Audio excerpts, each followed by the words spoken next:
नारायणं नमस्कृत्य नरं चैव नरोत्तमं देवीं सरस्वतीं व्यासं ततो जयमुदीरयेत्।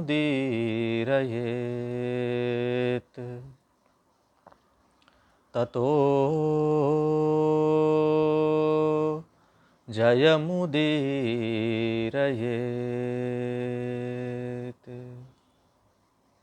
आप सभी को नमो नारायणाय। आज हम महाभारत के आदि पर्व से एक कथा देखेंगे। वो है विश्वामित्र मुनि ने कैसे वशिष्ठ मुनि से द्वेष किया था, ये कथा देखेंगे। दोनों सप्तर्षि थे। विश्वामित्र मुनि पहले राजा थे, बाद में तपस्या करके ब्रह्मा जी से वरदान प्राप्त करके वो ब्राह्मण बने थे। तो जब वो राजा थे तब वशिष्ठ मुनि से बहुत द्वेष करते थे, ये कथा है। तो एक गंधर्व थे, गंधर्वराज चित्ररथ। वो वन में अर्जुन से मिलते हैं और अर्जुन को ये कहानी सुनाते हैं कि इक्ष्वाकु वंश में एक कल्माशपाद नाम के राजा हो गए। वो शिकार करने के लिए वन में गए, तब भूख प्यास से वो व्याकुल थे, थके हुए थे और वो एक रास्ते पर चल रहे थे। सामने से शक्ति मुनि, एक मुनि थे शक्ति, वो आ रहे थे। वो वशिष्ठ के 100 पुत्रों में से सबसे बड़े थे, शक्ति, ठीक है। वो रास्ते से आ रहे थे। तो राजा ने कहा साइड पे हट जाओ। उसने कहा अरे उद्दंड राजा, आपको पता नहीं है कि सामने से ब्राह्मण मिले तो क्षत्रिय राजा को उसको मार्ग देना चाहिए। हमारे धर्मशास्त्र में ये विधान है कि अगर आमने सामने आ जाए तो पहले जाने का राइट किसको है, ठीक है। तो ब्राह्मण मुनि को पहला अधिकार है शास्त्र में जाने का। तो शक्ति ने कहा कि सनातन धर्म के अनुसार पहला कर्तव्य ब्राह्मण का है, पहला अधिकार ब्राह्मण का है रास्ते से जाने का, तो क्षत्रिय को रास्ता देना चाहिए। तो दोनों के बीच में वाद विवाद हुआ। तो राजा के हाथ में चाबुक थी, तो उसने कुछ भी सोचे बिना शक्ति मुनि को चाबुक मारी। तो बहुत गुस्सा आया शक्ति मुनि को, तो उन्होंने श्राप दिया, हे नृपाधम, हे अधम राजन, तुमने राक्षस की तरह एक तपस्वी मुनि के ऊपर चाबुक चलाई है, इसीलिए जाओ तुम राक्षस हो जाओ।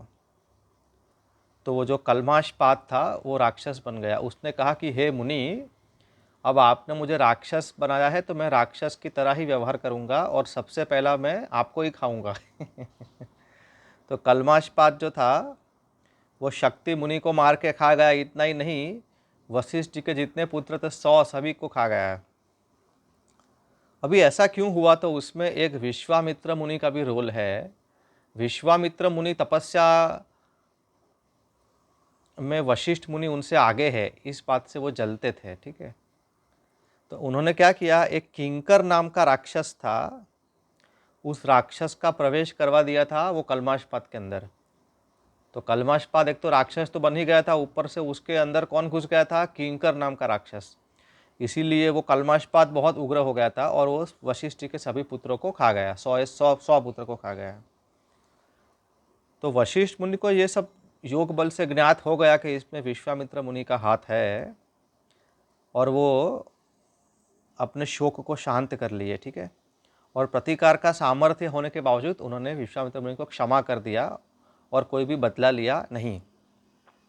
अब हुआ क्या कि एक बार वशिष्ठ मुनि पैदल चल रहे थे, तो पीछे से उनको ऐसा लगा कि कोई मेरे पीछे पीछे चल रहा है, और उनको सभी वेदांगों के साथ कोई वेद का स्वाध्याय कर रहा है, वेद का पाठ कर रहा है वेदांगों के साथ, है ना, ऐसा उनको आवाज़ सुनाई दिया। तो उन्होंने कहा कि मेरे पीछे पीछे कौन चल रहा है। तो आवाज़ आया कि मैं आपकी पुत्र वधू हूँ, है ना, शक्ति की पत्नी अदृश्यंती हूँ। जो आपका पुत्र था ना शक्ति, उसकी मैं पत्नी हूँ, अदृश्यंती मेरा नाम है। और उसने कहा कि आपका जो पौत्र है, शक्ति का पुत्र, वो मेरे गर्भ में है, वो 12 साल से मेरे गर्भ में है और 12 साल से वो वेदाध्ययन कर रहा है, उसका आवाज़ आपको सुनाई दिया। ये सुन के वशिष्ठ मुनि को बहुत प्रसन्नता हुई कि मेरी वंश परंपरा अभी भी चल रही है। ऐसे सोचते सोचते वो चल रहे थे, इतने में फिर से वो कल्माशपाद राक्षस उनको वन में मिल गया और वो वशिष्ठ और अदृश्यंती को खाने के लिए दौड़ा। तो अदृश्यंती ने कहा वशिष्ठ मुनि से, मेरी रक्षा कीजिए, रक्षा कीजिए। तो वशिष्ठ मुनि ने कहा कि बेटा डरो मत। तो वशिष्ठ मुनि ने हाथ में जल लिया, उसको अभिमंत्रित किया और वो राक्षस पे डाला, तो वो फिर से राजा बन गया कल्माशपाद। 12 साल राक्षस बनने के बाद वो फिर से राजा बन गया। वो राजा को बहुत प्रणाम, तो वो कल्माशपाद राजा ने वशिष्ठ मुनि को प्रणाम किया, क्योंकि वो शाप से छूट गया था। अभी वो राक्षस नहीं रहा, फिर से राजा बन गया, मनुष्य बन गया, उसका तेज बढ़ गया था। उसने कहा कि हे मुनि, मैं सुदास का पुत्र कल्माशपाद हूँ, मैं आपका यजमान हूँ, आज्ञा कीजिए, मैं आपकी क्या सेवा करूँ। तो वशिष्ठ मुनि ने कहा कि आज के बाद किसी भी ब्राह्मण का अपमान मत करना और अपने राज्य को संभालो।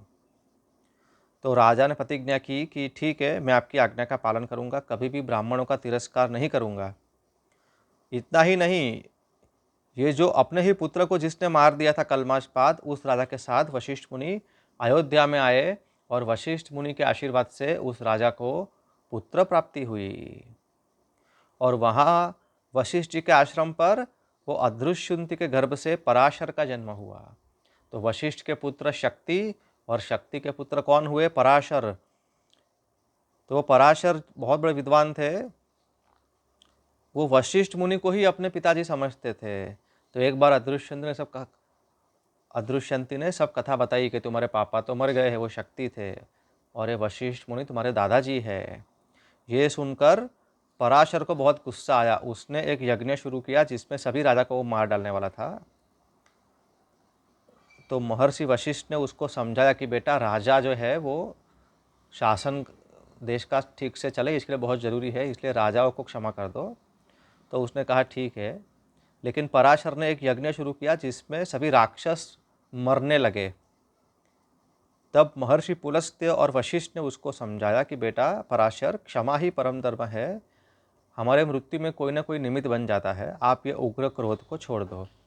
तो पराशर मुनि ने उनकी बात मान ली और अपने क्रोध को कहाँ छोड़ दिया? हिमालय में। इसीलिए वो क्रोध आज भी हिमालय में जंगल, पत्थर और राक्षसों को जला रहा है। ठीक है, तो ये एक कहानी है कि कैसे विश्वामित्र मुनि वशिष्ठ जी से क्या करते थे? द्वेष करते थे। ठीक है, तो आज हम इतना ही रखते हैं। नारायण।